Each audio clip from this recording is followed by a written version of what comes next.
You, in the campaign, made one tweet or made one statement that referred to a killing by Israeli soldiers of civilians in Gaza and called it a massacre, which became a little bit controversial. But I haven't seen anywhere. What is your position on Israel? Well, I believe absolutely in Israel's right to exist. I am a proponent of a two-state solution. And for me, this is not a referendum, I think, on the state of Israel. For me, the lens through which I saw this incident as an activist, as an organizer, if 60 people were killed in Ferguson, Missouri, if 60 people were killed in the South Bronx, unarmed, 60 people were killed in Puerto Rico, I just looked at that incident more through just as an incident. And to me, it would just be completely unacceptable if that happened on our shores.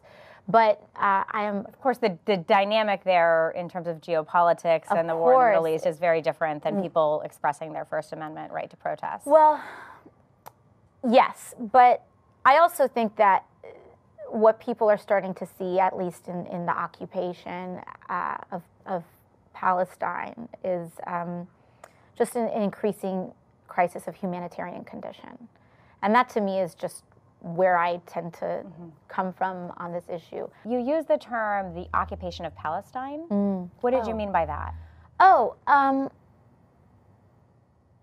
I think what I meant is like the settlements that are increasing in some of these areas and places where Palestinians are experiencing difficulty in access to their housing and homes.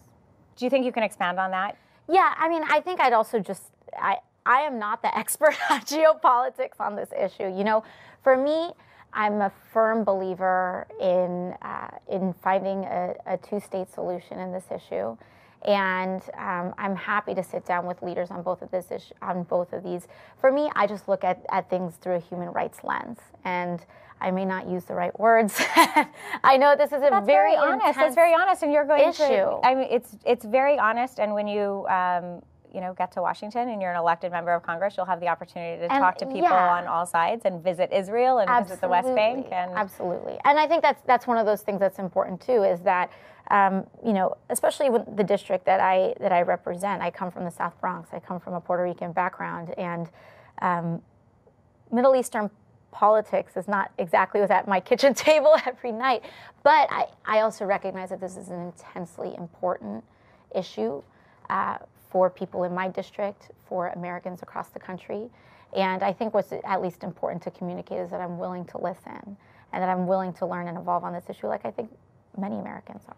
Every single time you hear a member of the anti-Semitic squad talking about the Israeli-Palestinian conflict, I want you to play that clip that I just played you of AOC. That clip is from when she had just joined Congress a couple of years ago. That's AOC effectively stating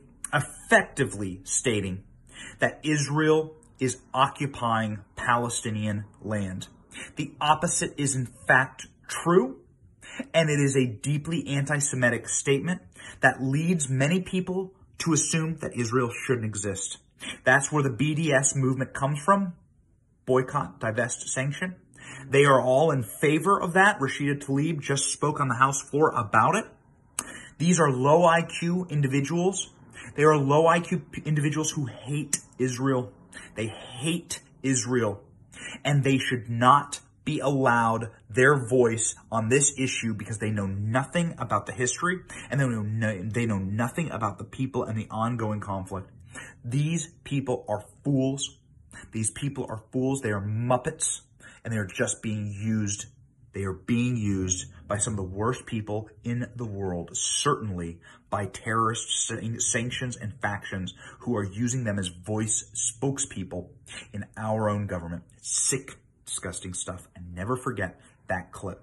Low IQ, AOC, going after the Israeli people and their right to exist.